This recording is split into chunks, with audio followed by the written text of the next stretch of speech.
I declare these proceedings of the 70th commencement of Utah Valley University to be in session. Please remain standing for the posting of the colors by the UVU Rotc Cadets and the National Anthem performed by Abby Staples from South Jordan, who is graduating today with a bachelor's degree in music education.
Thank you. Please be seated.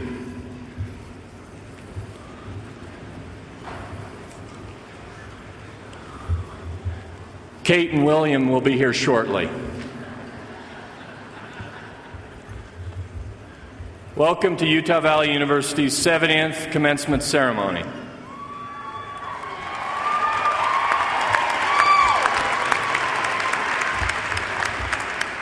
We meet today to recognize students, parents, community members, and invited guests in the culminating event of the academic year.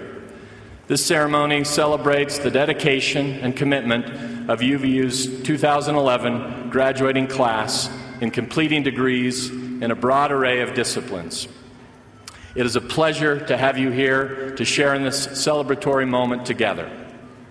This is something of a platinum anniversary for UVU. Today we celebrate not only the graduation of these fine students, but 70 successful years of sending forth similar cohorts of excellent graduates with a more elevated understanding of the world around them, as well as much higher level skills with which to navigate that world. As we begin today's proceedings, and I look out on representation from a record graduating class of more than 4,300 students, from what is now one of the largest universities in the state, and I think about the very modest and challenging beginnings of this school 70 years ago, I am deeply moved. This is not just a great moment of victory for each of the wonderful students sitting in front of us today, it is a great moment of victory for the entire institution, an institution that is indeed a miracle in the Valley.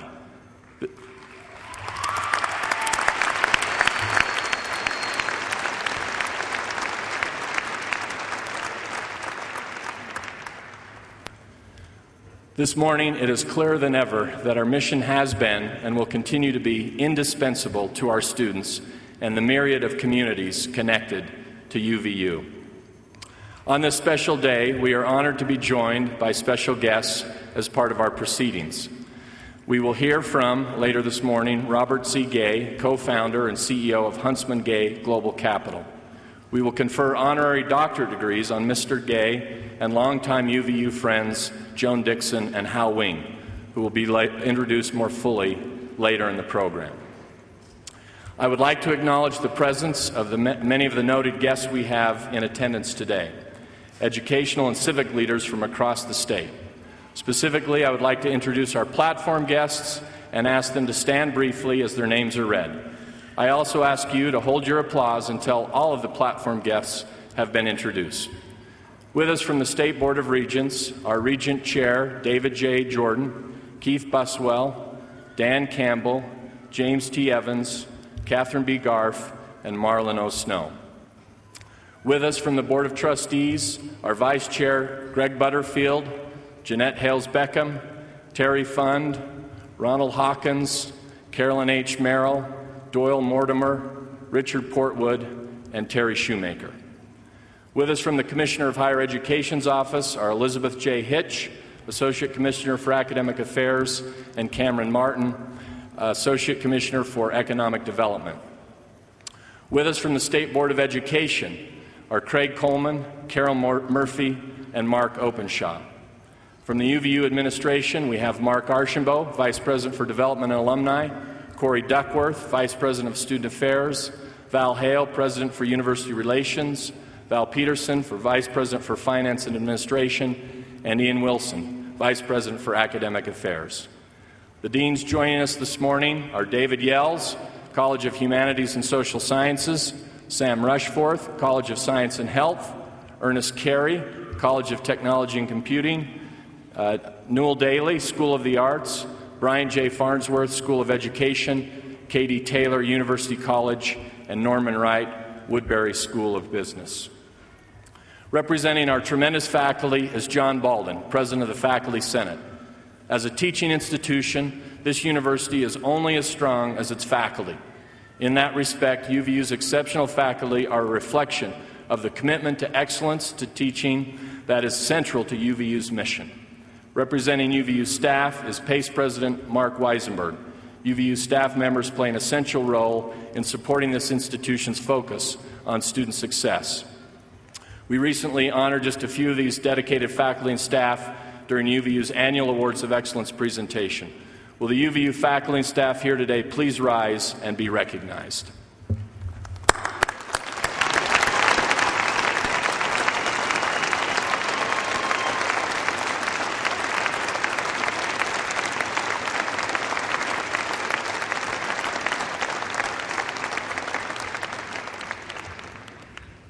Guests, please be seated. We will now be privileged to hear from Richard Portwood, Student Body President for the 2010-2011 academic year. Richard hails from Park City, Utah, and anticipates graduating next spring with a major in international relations and a minor in economics. His interest in international relations was no doubt stoked by the several trips he took to Russia this year as the de facto leader of a delegation of student body presidents from across the country, including his counterparts at several Ivy League institutions. He was and has been, throughout his tenure as student body president, an excellent ambassador for UVU. Your 2010-11 student body president, Richard Portwood.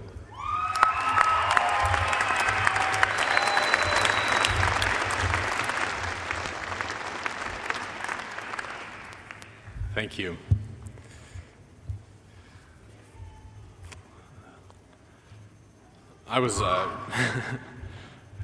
You guys look good. I was recently told that you'll probably only remember about 1% of what I say today. So I realize that if I say less, you will remember more of the entirety of what I do say. So a win-win situation.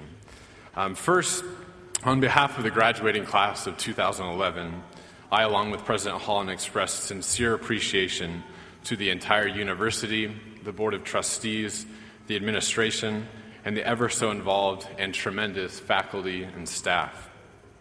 Your dedication to this outstanding university, and most importantly, to the well-being of our students, does not go unnoticed. Without you, none of us students would be here today. Additionally, without those from broadcast services that are filming me, many of you in the audience would probably not hear or see me behind myself. So thank you to everyone. First, to the class of 2011, I am so honored to represent your commitment, your dedication, and your accomplishment in achieving this monumental goal today. Congratulations to all of you. I know that there are many of you who want to go finish watching the royal wedding, so I'll keep my remarks brief today. In fact, I'd actually like to talk about how your graduation ceremony today is quite similar to the royal wedding ceremony which happened this morning. Covering this topic is quite unorthodox for me, partly because I've never been known to follow pop culture. I've never watched Glee. Pause for a gasp from the audience. In fact, I found it a little confusing that this wedding is getting so much media attention. But as these special occasions happen to fall on the same day, your graduation and the royal wedding, I thought I would draw some parallels for you, thanks to the help of my amazing and well-informed sister.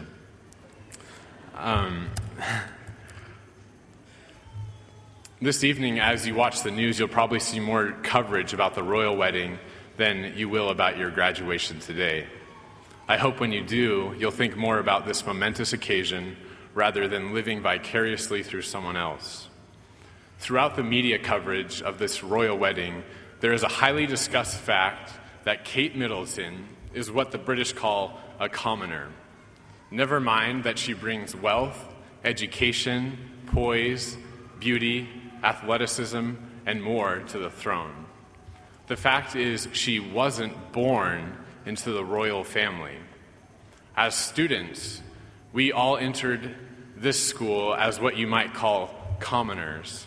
We brought a myriad of talents and abilities, both intellectual and physical.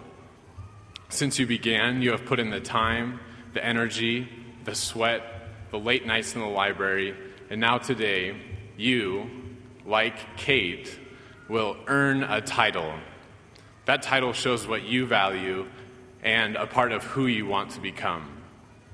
The world is watching you today. Obviously not as much as they're presently tuned into Will and Kate, and I definitely didn't pass any tents on the way in here. But they're looking to you for what's next. If you thought the young commoner Kate was going to be off the hook after her wedding day, you thought wrong. Starting with earning her title, the young princess will have even more responsibility than ever before to uphold the honor of her title. The anticipation has been big, but life as a royal is where everything starts to matter. The anticipation for this day for you has just as much been for the royal wedding. But it's not important what major or type of degree you will earn today. It's what you do with your life and how you use the education that you've earned that matters. What will Kate's platforms be? Will she work amongst the poor? Will she get involved in saving the environment? Can you imagine her just sitting back at Buckingham Palace doing nothing? What a waste of the title, for with it comes great responsibility. And so it is with you, class of 2011. You have earned your title, and with this comes great responsibility. You began here as a commoner, and now you leave today as royalty in this world. What are you going to do with your new title that you've earned today? No matter your path, remember your UVU heritage as you go out and make the world a better place. Now, whenever you hear about the royal wedding, just think to yourself about the royal ceremony that you just had today. Go out and change the world. Thank you.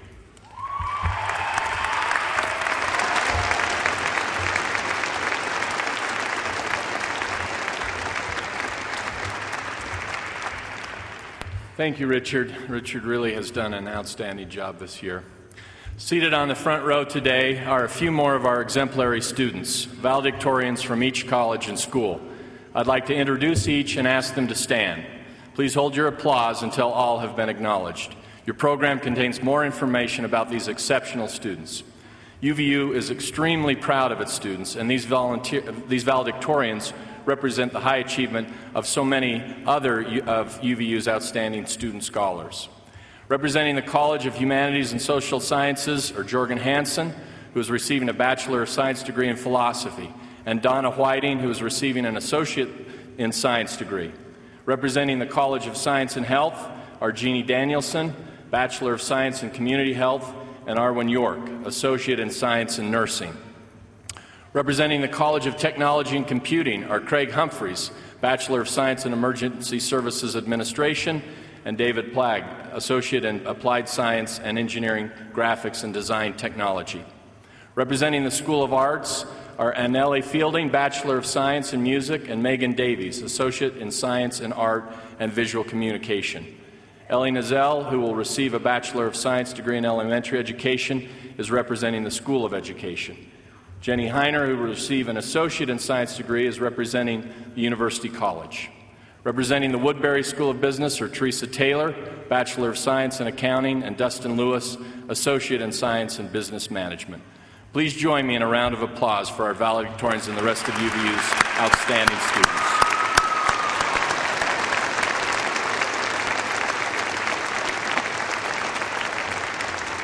Please be seated. Today, the graduating class of 2011 becomes a new generation of UVU alumni. With that in mind, we will now hear a few remarks from T.J. Fund, President of the UVU Alumni Association and a member of the UVU Board of Trustees.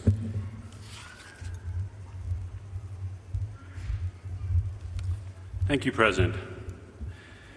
In light of Richard's comment that long remarks are little remembered, and that what I really know you all want to do is get out and celebrate this day, I will try to keep my comments very short so that my speech can be the best remembered and most appreciated of the day. Today is a great day, graduates, and welcome to the Alumni Association. It's the culmination of years of hard work, not just those that you've spent here at this institution or others that you may have attended before, but all of your elementary and primary education before that. Today is a launch pad for new horizons, all the new adventures and opportunities that will be yours. Today will lead you to tomorrow, which will be full of challenges, professional opportunities, financial opportunities, and family opportunities that are new to you. Tomorrow will lead you to new contexts and phases of life that will be very different from what you've lived up until now. Most importantly, as you assess your life, tomorrow will lead you to new priorities. Today, I hope that you take some time after these activities, and as you spend time looking around campus, or as you think back to your years spent here, take a look at the buildings. The buildings have names on them. In the buildings and around the halls, there are often plaques, and those plaques have names on them. Those plaques and those buildings, the names on those plaques and buildings are the names of alumni and friends of the universities whose tomorrows have made possible your today. What I would like you to consider and to bear in mind is, please make one of your tomorrow priorities to help pave the way for the todays of those who come behind you.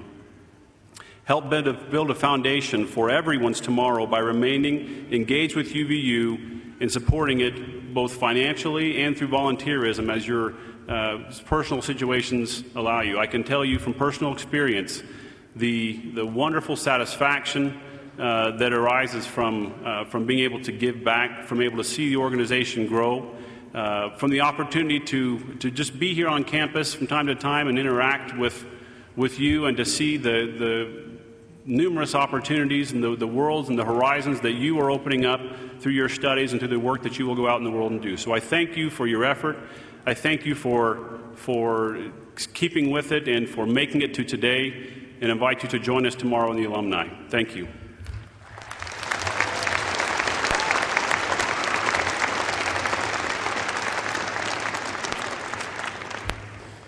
Thank you, TJ. The UVU Symphony, under the direction of UVU Associate Professor of Music Bryce Ridding, will now play Buckaroo Holiday by Aaron Copeland.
Professor Reading and UVU Symphony, thank you very much for that terrific performance. As I look out across this awesome sight of UVU graduates, I must confess that the first thing I wish to say is not congratulations, but thank you. This is more than a little self-absorbed on my part, because today is really about you and your accomplishments. However, when I look out on your big smiling faces, the happy waves to parents, many of whom still seem to be in shock, your well-earned sense of accomplishment, your exciting and immense potential, and your obvious human goodness, I am simply filled with delight. So thank you. Thank you for providing one of the happiest and most satisfying days of my professional life. Thank you for who you are, how hard you have worked, and what you will become. Just by sitting there and beaming out all of that accomplishment, you remind me that being an educator is the greatest job on earth, especially if you're at an institution like UVU, supported by an extraordinary community and the most dedicated set of faculty and staff you will find on any campus in America. I also want to thank you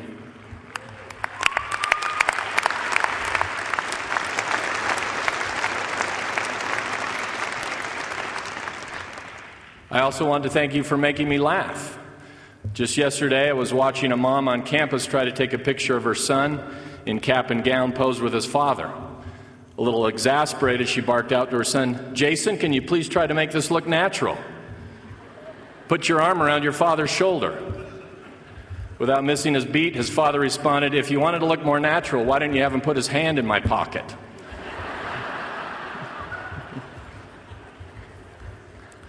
Well, as I suggested earlier, this moment is really about you, the graduate.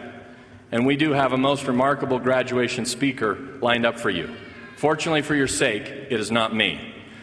I would like to offer, nevertheless, a brief and parting shot of counsel before we settle in for the main events of hearing from Bob Gay and officially designating you graduates of Utah Valley University. That piece of counsel is this. As you move from the structured pace and direction of academic life here at UVU, do not wait for the perfect set of circumstances to begin the next big thing and new project in your life. Times are indeed uncertain. The economy slowly rattles around with alarming systemic imbalance. The Middle East is ablaze. China is on the rise, and the jazz stink.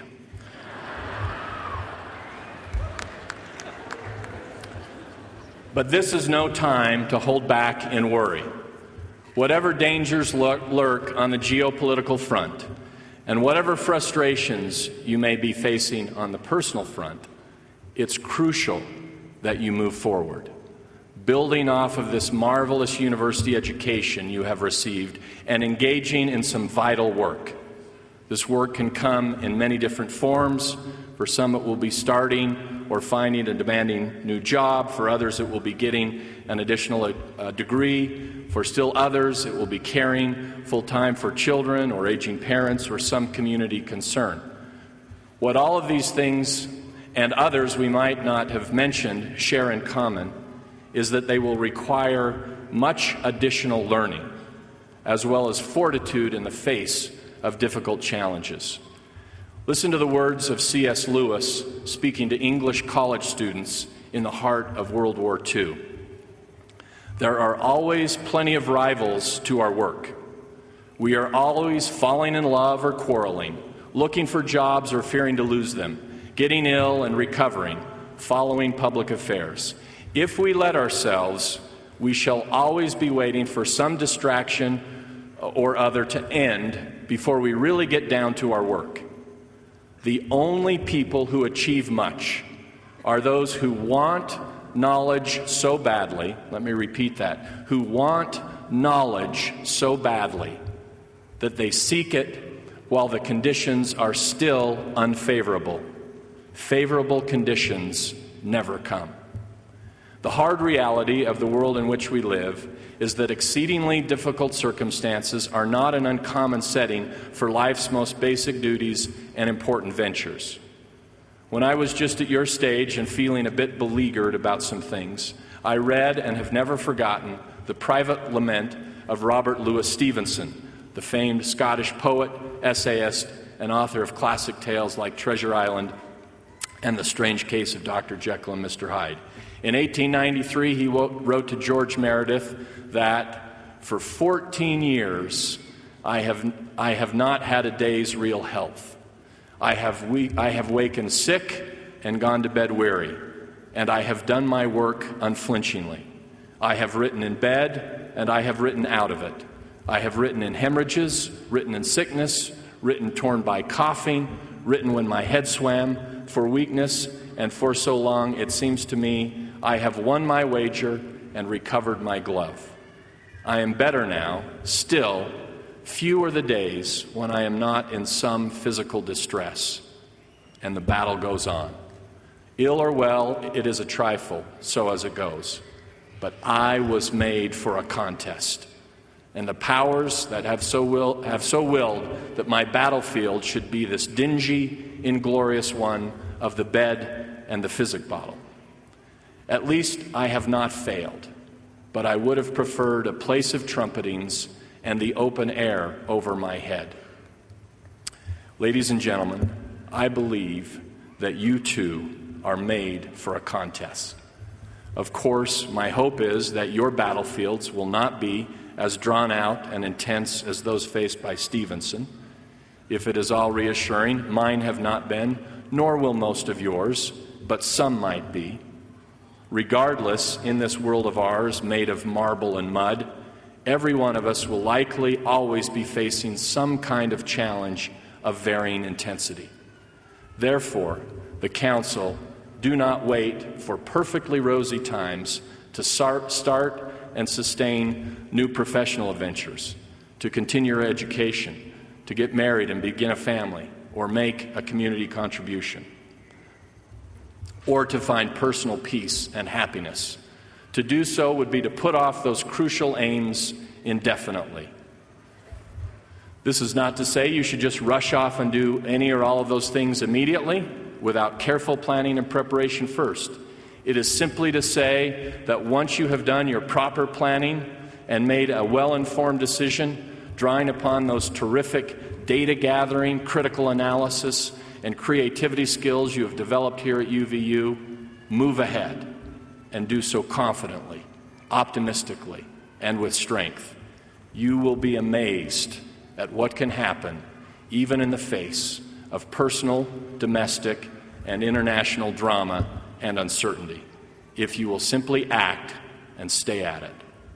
For affirmation of this deal, a positive counterpoint to the somewhat somber message of persistence and difficulty offered by Stevenson, I turn to yet another Brit, and a Scot at that. Apologies. I must have something to do with the marching in of those great bagpipers this morning. In a passage often wrongly attributed to the German poet Goethe, the famed Scottish mountaineer W.H. Murray declares, "Concerning all acts of initiative and creation, there is one elementary truth, the ignorance of which kills countless ideas and splendid plans. That the moment one definitely commits oneself, then Providence moves too. A whole stream of events issue from the decision, raising in one's favor all manner of unforeseen incidents, meetings, and material assistance, which no man could have dreamt would have come his way." I learned a deep respect for one of Goethe's couplets, "Whatever you can do or dream you can, begin it. Boldness has genius, power, and magic in it." My dear students, whatever you may be facing, once you leave this hall of celebration today, or whatever you may face down the road, go forward with vision and vigor. There will be power in your actions, power that will change the very atmosphere that now makes successful action look so daunting. You can do it. How do I know this? because as of today, you are a broadly informed, well-trained, fully proven UVU graduate. You are a mighty Wolverine, and nothing can stop you. Congratulations.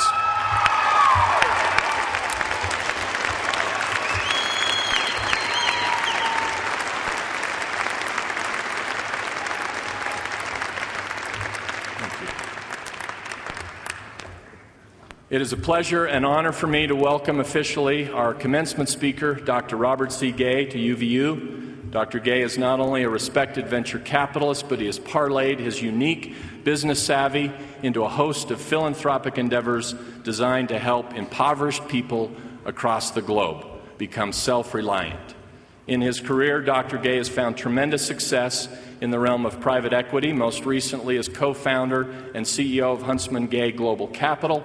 Before that, he spent 16 years as managing director of Bain Capital, an industry giant with over 70 billion assets under management, among the other notable achievements. As a professional in the realm of business finance, Dr. Gay has seen firsthand that a little capital can go a long way in turning an entrepreneurial dream into a thriving reality. Undoubtedly, that background and perspective helped him on the way to becoming an active philanthropist in what is called microfinance, the issuing of small loans to industrious but often disadvantaged people who, with access to even just a few dollars of credit, are able to make a brighter economic future for themselves and their families. In this capacity, Dr. Gay has founded or assisted with the development of numerous microfinance entities that have lifted countless people around the world up and out of a painful and demoralizing poverty. On behalf of the entire UVU community, I would like to welcome you to campus and sincerely thank you, Dr. Gay, for your ongoing efforts in fostering robust business and philanthropic enterprises here and abroad. Ladies and gentlemen, Dr. Robert Sigue.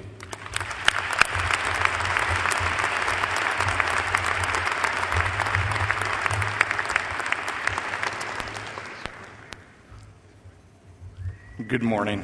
It is It's really an honor to be with you. I joined President Holland in the Board of Regents and the Board of Trustees and many guests here on the stand, and truly extending to each of you and your families the deepest of congratulations. I would also like to say thank you for the great choir that we have here. And you say, what choir do we have? Can you hear all the little children?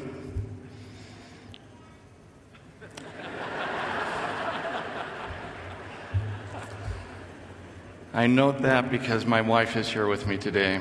We celebrated our 37th wedding anniversary last week.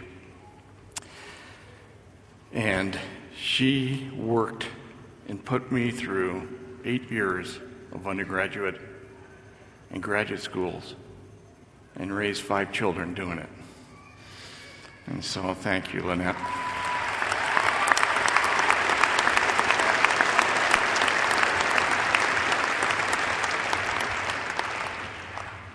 Perhaps the most important thing I could leave with you is a great lesson I learned from her. We met in high school. We attended college together. And in one student ward where we attended, there was a testimony meeting. The bishop's son was sitting next to my wife. The bishop was speaking. He finished his remarks and turned the time over to those in the audience who wanted to share their thoughts and feelings to come forward. His son had fallen asleep, and my wife nudged him in the arm and said, "The bishop has called upon you to give the closing prayer." And then she let him get up there and go give the prayer to a stunned audience. I learned never to fall asleep. It has been wonderful to be with her through life's journey.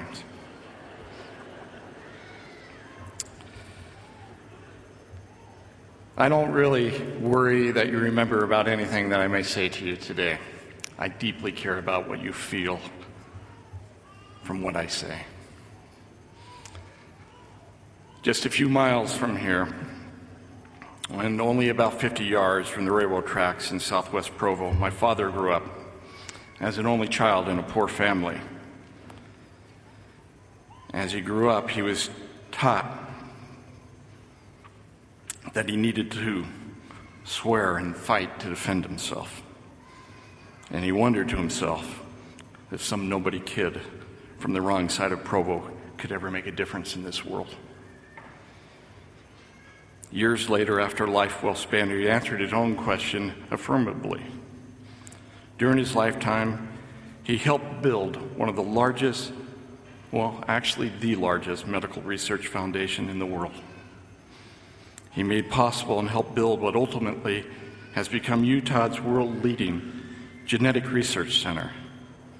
He helped direct the technology, in fact, chose the technology that put the first satellite in this world into space. He laid the groundwork for the National Museum for the Boy Scouts of America. He helped establish and develop the Polynesian Cultural Center, which has become Hawaii's #1 paid tourist attraction. He served on the general board of the Sunday School of the LDS Church, all while directing and running a major multi-billion-dollar airline, real estate, hotel, oil tool, and entertainment business conglomerate. Unseen by others were also the vast numbers of individuals who had their backs up against the wall, which he gave jobs to, including one who would later become a multi-term United States Senator from Utah.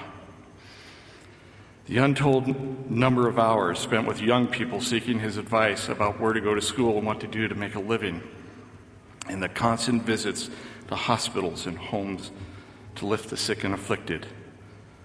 All this from someone who never had a nickel to his name until he was 18 years of age, and who never received a college degree unless you count his 2 honorary doctorates like the one I will receive later this morning.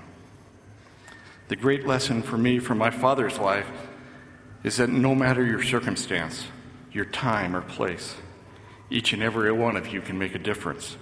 That was his life's lesson to me. Don't make excuses about what you have or do not have, how smart you are or are not. Understand this one lesson: you can make a difference.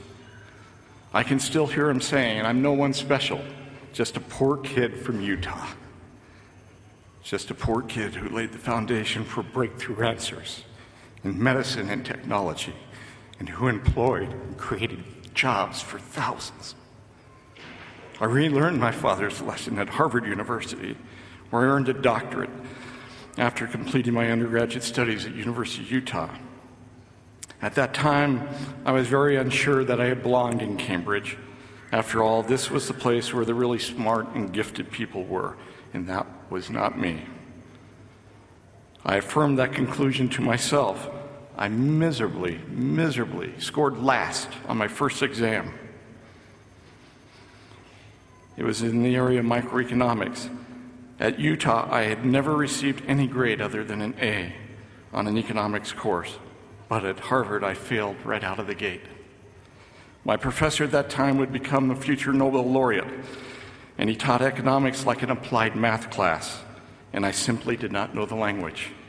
I was stunned, scared, and overwhelmed. I mention this only because I believe many of you may be sitting here today uneasy about what really lies ahead for you after you leave here and what you should really be doing with your life. Importantly, each of you have earned a remarkable accomplishment today.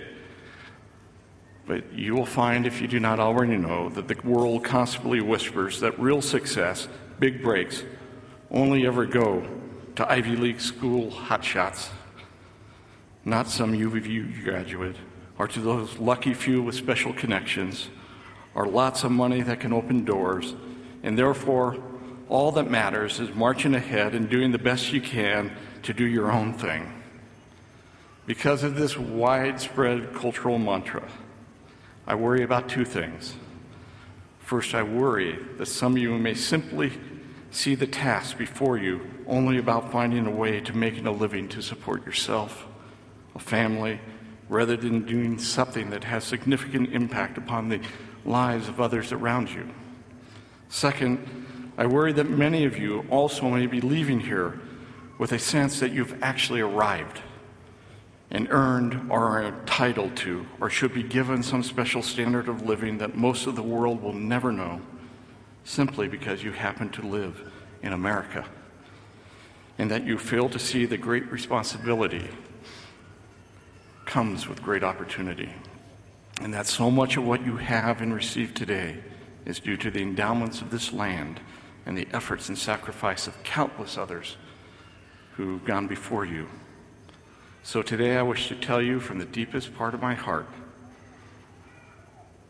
my great life lesson learned in the trenches of this world, that the great challenge before you is not about some job, but whether you will forget about yourself and focus on others.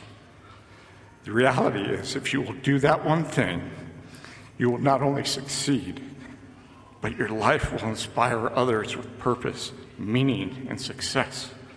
And you will become a builder of souls and not a passerby in the mainstream of mediocrity. I want to absolutely assure you that despite the diploma which you're about to receive, that there will be many more skills to be gained, new languages to be learned, or new knowledge to be obtained in the days ahead. However, as President Holland so rightly said, if you continue with the same kind of hard work and dedication that has brought you to this point today, you will find in due course that you will be able to rise and move forward from any obstacle, much like I did after my initial failure at Harvard, and ultimately succeed. But this is the issue. Moving forward isn't the relevant metric. It's where you go forward to that matters. For you will learn, if you really do not know this already, that in the end, unless you are particularly sensitive to the matters of your soul, which will call upon you to sacrifice the self within, you will be left asking yourself, what now? Isn't there something else? I promise you, if you do not understand it now, you will, by the ultimate design of this life's experience, come to understand that just getting by or succeeding at some new job or even obtaining an additional degree from another great institution will not answer the real question before you, which is, how do I, some no-name or obscure by the world's measure, 20-something kid from UVU with a brand new degree, make a difference out there? That is the question before you as you leave this institution today. This is the question because this is God's question, who has asked each of us, what manner of men ought ye be? And then answered his own rhetorical question with the following, even as I am. You are being asked to revolutionize and astonish the world. And my message is to each of you, that each of you has the power to do just that. Even in the most cursory of reviews of Christ's life, they pierce you with this universal truth, that his life was all about lifting all others around him, especially the lost, the last, and the least. So the question truly becomes, as you move forward, how do I fulfill this divine purpose from where I sit in this moment of time, even in the very robes which I now wear? As you march today, the most important thing will never be inscribed on the paper handed you, but what is inscribed in your heart from this educational experience. Is it, I now have my ticket to a career or a job, decent paycheck, a way back home? Or is it, how can I take the opportunity open to me by this institution and magnify it by consecrated service and sacrifice? What you carry in your heart from your march this day will matter infinitely more than what you carry in your hands in the way of some piece of paper. This is the defining lesson I learned at my doctoral graduation ceremony some 29 years ago. On the day that I marched down the aisle like you marched this day, in Cambridge, Massachusetts, in this crimson robe, seated on the stand was the world-renowned humanitarian, Sister Mother Teresa. Dressed in the robes of her Sisters of Charity order, she held in her hand her rosary beads, a symbol of her life of prayer and service. I found it very disquieting that those who preceded her on the program that afternoon laughed and joked and proudly spoke with arrogance as an entitled, self-absorbed, privileged class.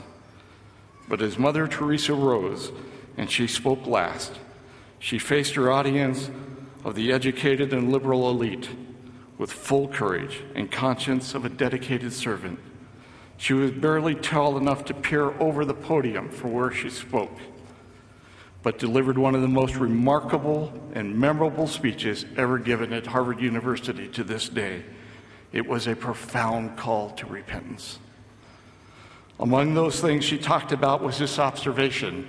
She said, just a few days before I left Calcutta, a young man and woman came to our house and they gave me a big amount of money. And I asked, where did you get this money? They gave the money to feed the poor. We in Calcutta feed about 7,000 poor people every day. And so I asked, where did you get this big amount of money? And they gave me the most strange answer. Before our wedding, before our marriage, we decided not to buy wedding clothes, not to have a wedding feast, but to give you the money to feed the poor. Then I asked them one more question, but why did you do that? That is a scandal in India, not to have a wedding feast and not to have wedding clothes. And they gave me this most beautiful answer. Out of love of each other. We loved each other so tenderly that we wanted to give each other something special. And that special something was that big sacrifice, that wonderful thing. Here was and is the answer to the great question, what manner of men ought ye be?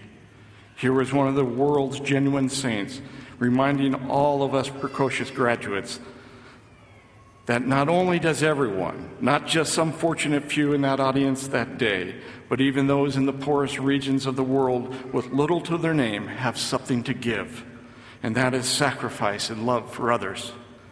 This is not some esoteric or pop culture beatitude, but a real foregoing of something that is in you, even if it is just your time to help another who you may or may not know.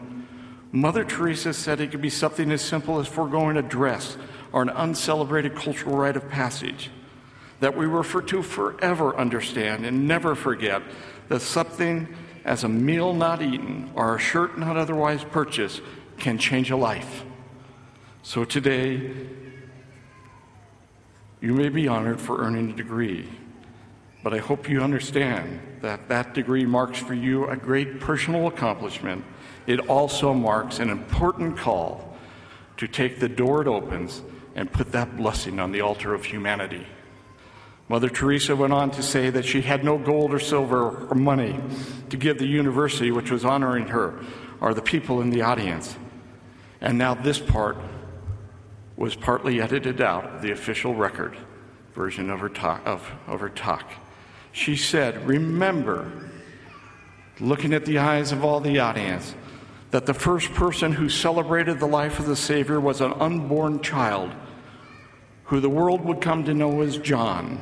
Recall, she said, that he jumped while still in his mother's womb when Mary was carrying the Christ child, came to visit Elizabeth. Mother Teresa then looked at the audience and said, do not ever take the life of an unborn child, because they are God's children and they have a real sense. They are alive even though they are not born. They have understanding. And then she said,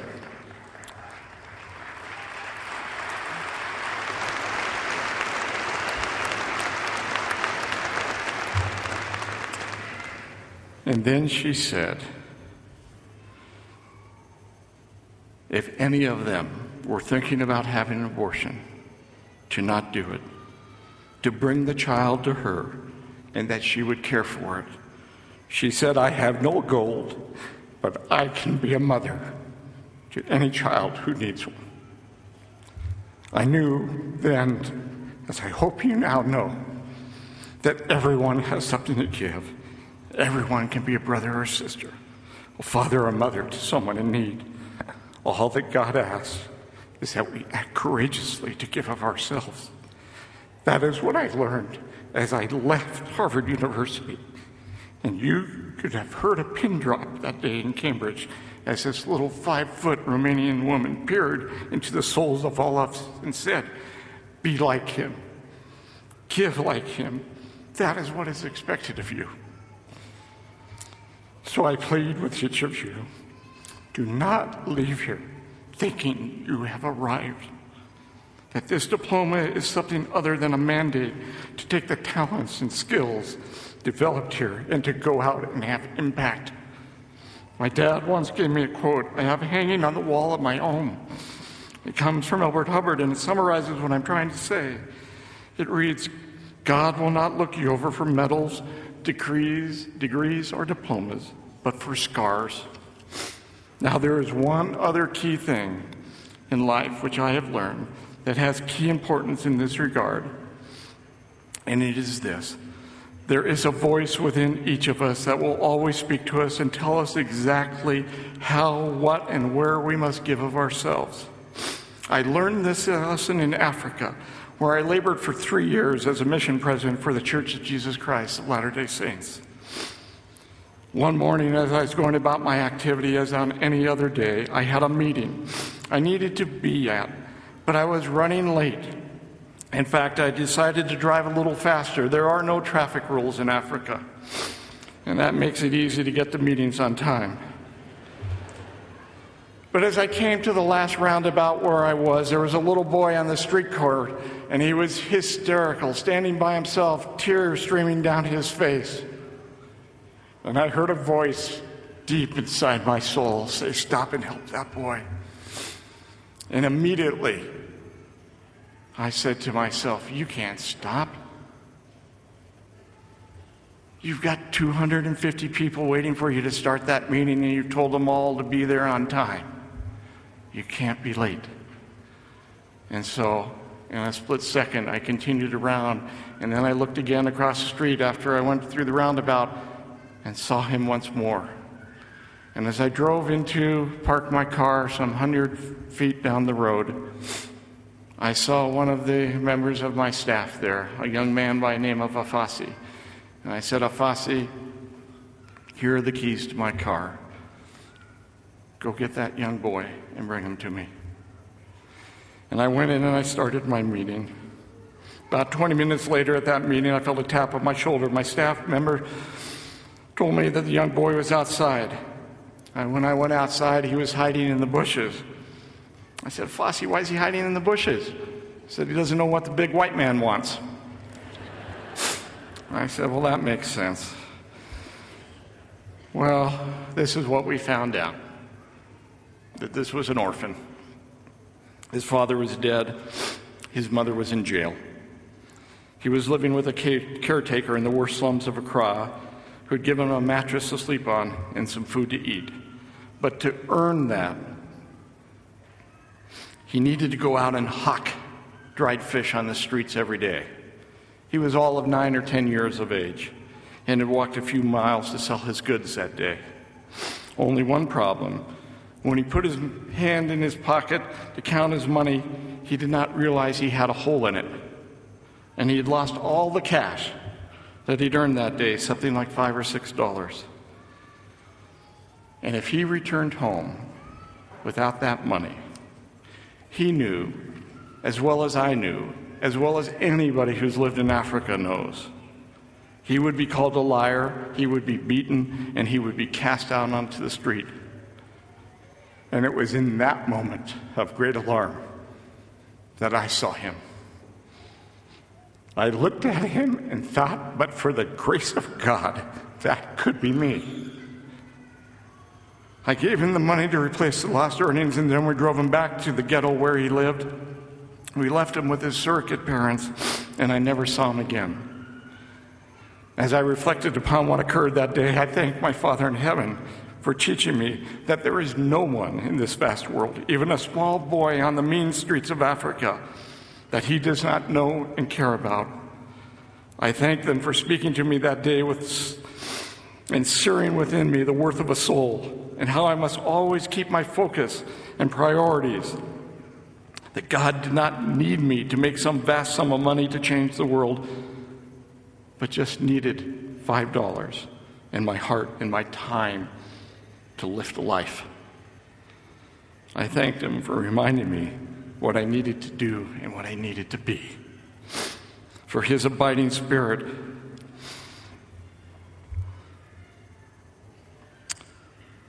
I've learned that no matter what job, what position, or wealth, or any individual priority we place upon it, we will never be doing the things quite right unless we hear the voice, no matter the hour, no matter the moment, and act upon it.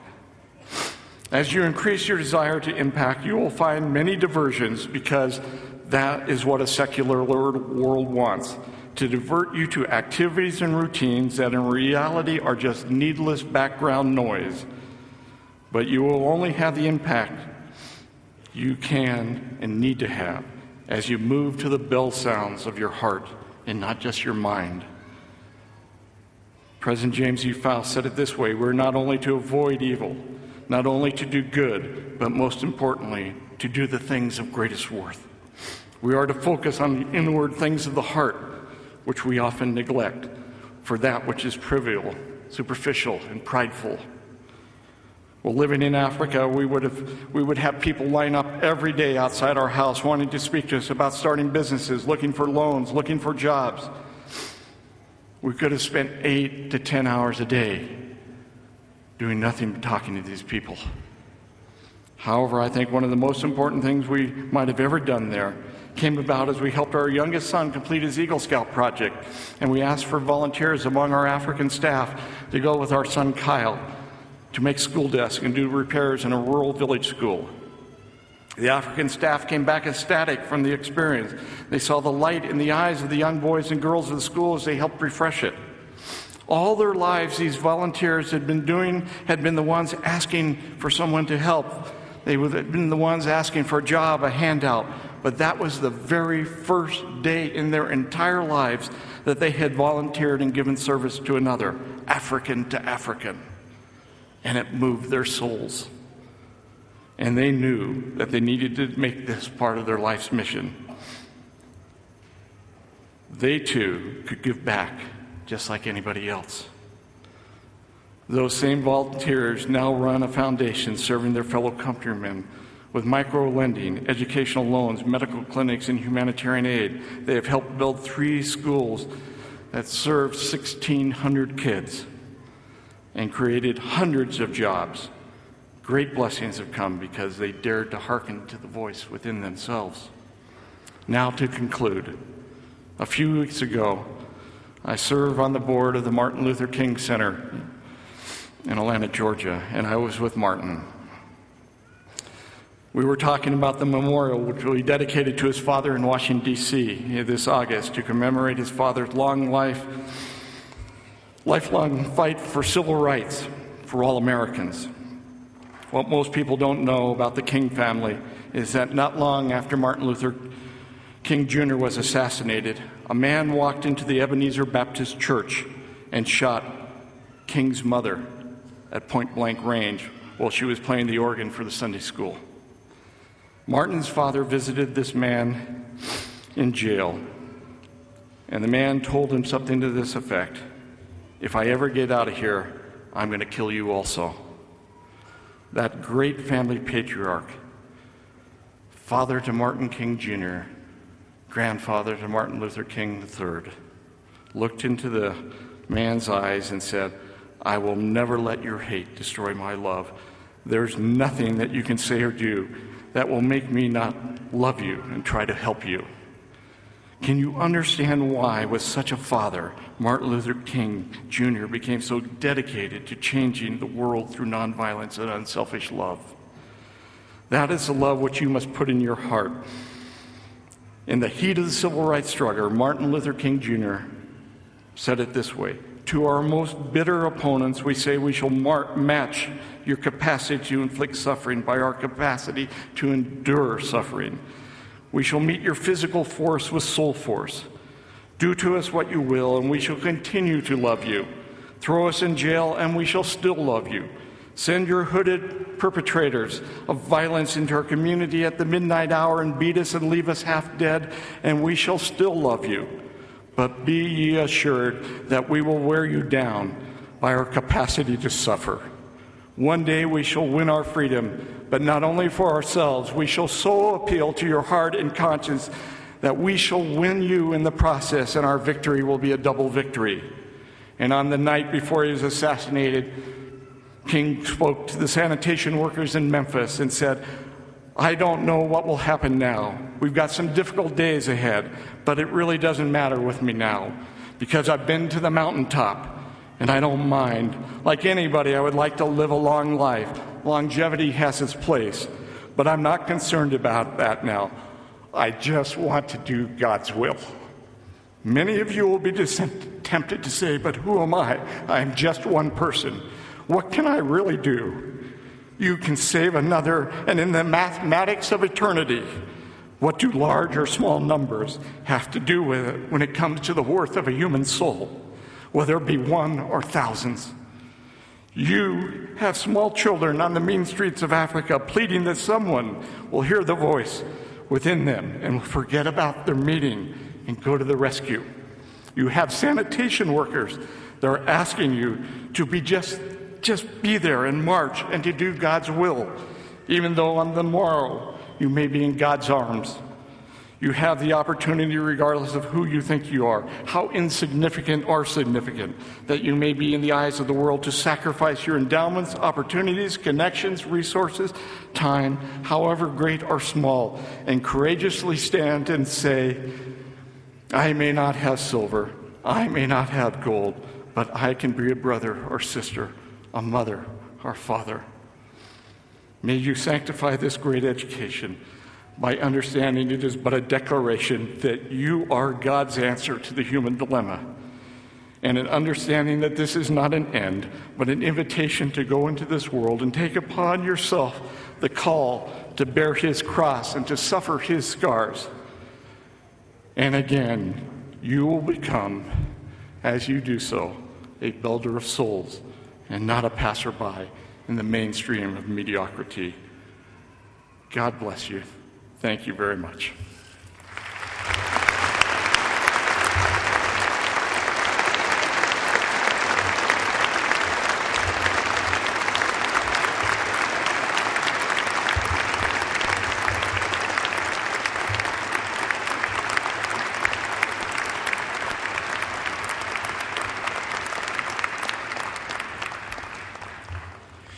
Thank you, Dr. Gay, for sharing this time and your valuable perspective with UVU and all of our graduating class. Members of the UVU Board of Trustees will now present honorary doctorates to Dr. Gay as well as John Dixon and Hal Wing. Trustee Greg Butterfield, will you and Dr. Gay please come forward for the first presentation?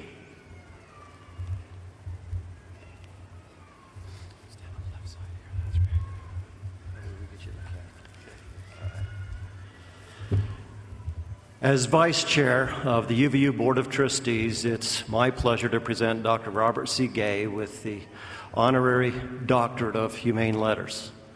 This presentation to Dr. Gay is for his tremendous contributions to this country's economic and business vitality, as well as his philanthropic and benefits to microfinancing. Dr. Gay's impact on the world of private equity cannot be overstated. Throughout his impressive career, Dr. Gay has served as the key principal and decision maker at firms such as Bain Capital that are of economic consequence in the helpful in building the global economy and make the economic environment run. Dr. Gay's business sense is not just limited to the world of investment and finance, As co-founder and CEO of Huntsman Gay Global Capital, he's proven himself as a most capable and self-starting entrepreneur.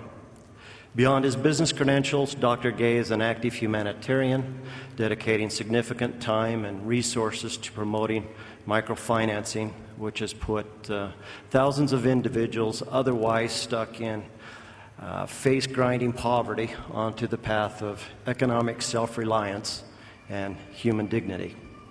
As a businessman and a philanthropist, Dr. Gay has demonstrated a remarkable instinct for helping people turn a vision into reality, but in so many cases, people would not have had that vision of opportunity in the first place were it not for Dr. Gay and his generous intelligence and all the things that he's provided to them. Dr. Gay's means show the way to financial security for many of these people. Dr. Gay is an example not only of professional achievement, but also of how charitable service can be a natural outgrowth of professional and personal success. Therefore, the Board of Trustees of Utah Valley University hereby confers upon Dr. Robert Sigue the honorary degree of Doctorate of Humane Letters. Realized this the 29th day of April, 2011 in Orem, Utah. Congratulations, Dr. Gay, on a well-deserved honor.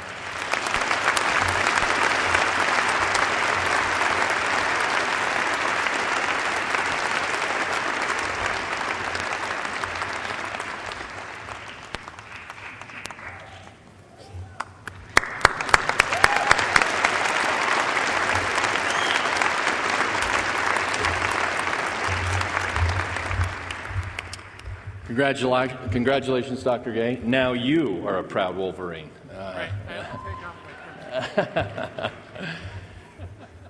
Trustee Jeanette Hales-Beckham and Dr. Dixon, will you please come forward?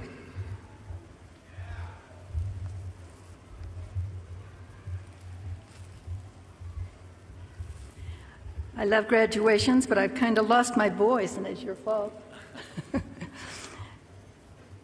On behalf of the UVU Board of Trustees, I'm happy to present Dr. John Dixon with the Honorary Doctorate of Humane Letters. Joan's passion for serving others was kindled when, as a young college graduate, she was invited to mentor and teach in a refugee camp in Thailand.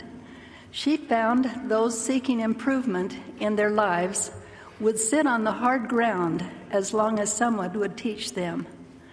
Following this experience, and after seeking additional education to hone her skills, Joan has dedicated her life to creating opportunities for people who have traditionally enjoyed fewer advantages with regard to education, employment, and economic prosperity. In this regard, her life's work is reflective of the inclusive role that UVU plays as a point of access to higher education. Joan has opened portals to opportunity by aligning her best thought and effort with key groups, such as Centro Hispano and the BYU Ballard Center for Economic Self-Reliance. With an acute ability to form strategic alliances, Joan has forged partnerships between industry, education, and the philanthropic community to facilitate greater good on behalf of the underserved populations. She is a community magnate, focusing much of her work in Utah now, and specifically Utah Valley, though her influence has extended far beyond the borders of this state. She has advocated across the globe, providing service and leadership through initiatives in China, Gambia, Indonesia, Nigeria, Nepal, and Thailand. She is a consistent advocate for education. She teaches the principles that fuel her own professional passion as she lectures in areas such as organizational development and literacy for social change. Indeed, Joan Dixon is a powerful example of how preparation, enthusiasm, and the selfless outward projection of energy can amount to tremendous good. Therefore, the Board of Trustees of Utah Valley University hereby confers upon John Dixon the honorary degree of Doctorate of Humane Letters, realized this 29th day of April, 2011 in Orem, Utah. Thank you, Joan, for your example, for your service, and for your friendship.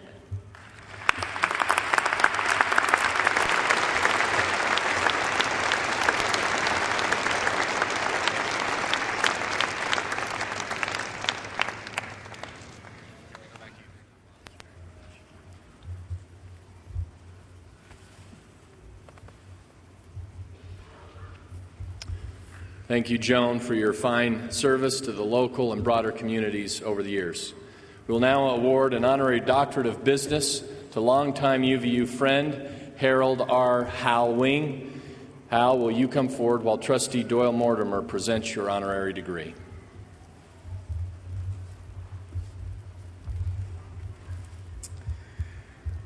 On behalf of the UVU Board of Trustees, I am pleased to present Harold R. Hal Wing with the Honorary Doctorate of Business. Hal is a classic example of how an entrepreneur can leverage innovation, focus, and dogged determination to build something unique and powerful.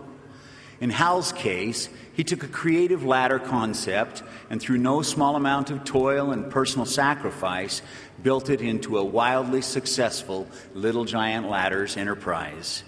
In addition to his business acumen, Hal is active in civic matters, having served as mayor of Springville from 1997 to 2000, and he is a vocal advocate for programs and organizations that lead to greater prosperity for others and the community he loves. While he is best known as the purveyor of Little Giant Ladders, he is also famous for the relentless way in which he advocates for staying in school and making the pursuit of knowledge a lifelong endeavor. At UVU, he is also quite famous for his role as the principal donor for the Hal Wing track and field facility, especially among the university's student athletes. Prior to his gift, which made possible the wonderful facility that now sprawls over the campus's northwest corner, UVU track and field athletes did not have a home base from which to train and host meets. Before the facility's groundbreaking, Hal Wing was introduced to a room full of these athletes who were gathered with no knowledge of his gift or the prospect of a new facility being built. With Hal on hand, the announcement was made, and in a moment of overwhelming emotion, was received with literal shouts and tears of joy from UVU athletes who were supremely thankful for his generosity on their behalf. Hal Wing is not only a remarkable example of entrepreneurial success, but also how the championing of one person can make the immeasurable difference for so many others.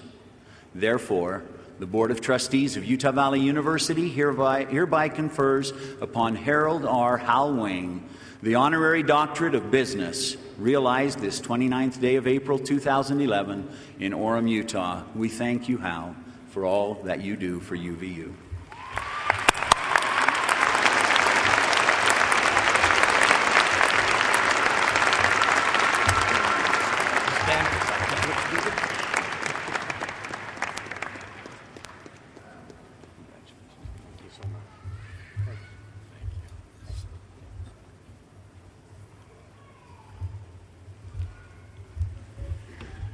Thank you, Hal, for your service to UVU and the community over these many years. Congratulations to you and the rest of our honorary degree recipients.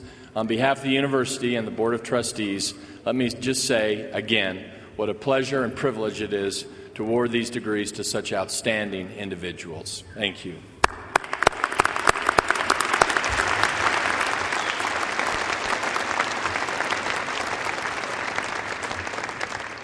We will now move to the portion of the program that everyone has been waiting for, the presentation of candidates for degrees, first for the undergraduates, then for the master's degree graduates.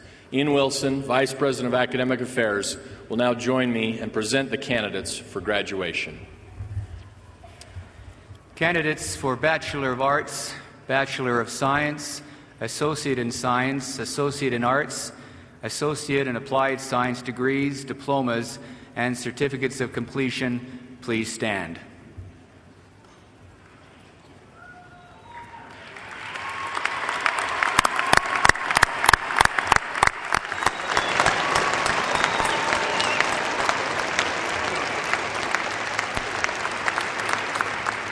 President Holland, on behalf of the faculty, I present the candidates for bachelor's and associate degrees, diplomas, and certificates. These candidates have completed all requirements for these degrees, diplomas, and certificates, and the faculty has approved their candidacy pursuant to the final completion of all of their requirements. President, I now recommend that the degrees, diplomas, certificates be awarded to these individuals. Candidates, you have fulfilled all of the requirements for appropriate bachelor's degree, associate degree, diploma, or certificate, and have been recommended by the faculty for graduation. By virtue of the authority vested in the Utah State Board of Regents and delegated by them to me, I hereby confer upon you the appropriate degree, diploma, or certificate. You may now remove your tassels from the right to the left side of your mortarboard to indicate your graduation.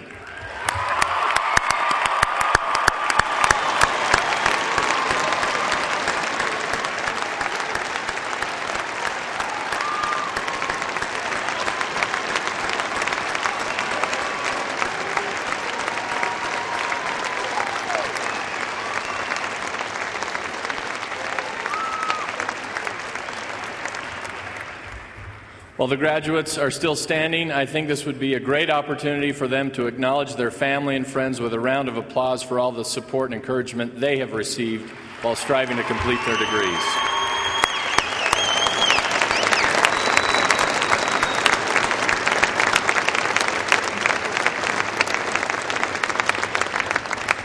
Congratulations again to those of you who now hold undergraduate degrees from UVU. As many of you know, UVU is, please be seated. As many of you know, please, and get a job.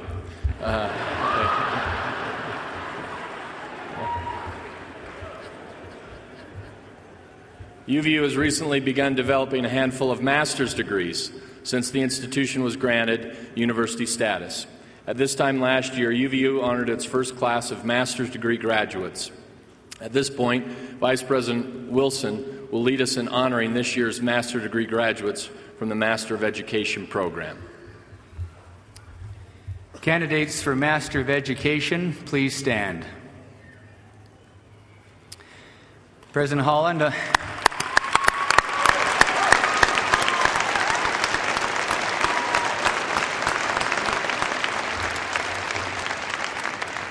President Holland, on behalf of the faculty, I present the graduates for Master of Education degrees. These candidates have completed all requirements for this degree, and the faculty has approved their candidacy pursuant to the final completion of all of their requirements. President, I now recommend that the degree be awarded them. Candidates, you have fulfilled all requirements for the Master of Education degree and have been recommended by the faculty for graduation. By virtue of the authority vested in the Utah State Board of Regents and delegated by them to me, I hereby confer upon you this degree. You may now move your tassels from the right to the left side of your mortarboard to indicate your graduation.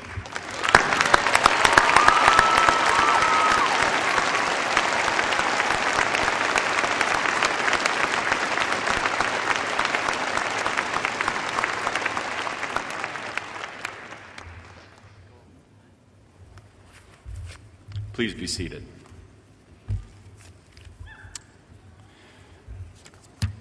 Well, it's been a wonderful, wonderful morning. And again, the purpose for this, the reason for this, the thing that makes it matter most of all are you glorious students and the lives that you've led and the efforts that you've made. I hope that you are noticing the level of commitment around you this day. If you look up in these stands at your parents, as you look up at this podium and see busy people who come from all different sectors of our community and all different geographies of our state, they're here today because this really matters. This is a significant thing. We will now separate for our convocations or receptions for the various colleges and schools. We ask that the audience remain seated for the recessional and then proceed to your various convocations or receptions. Please refer to your commencement program for exact times and locations of convocations and receptions, or check with one of the many ushers located in the hallways. On behalf of the faculty and staff of Utah Valley University, I want to offer each of you my most heartfelt thanks for helping us celebrate the accomplishments of our students this day. To our new graduate, I offer my sincerest, best wishes as you move forward with life's next steps for you. Thank you and good luck.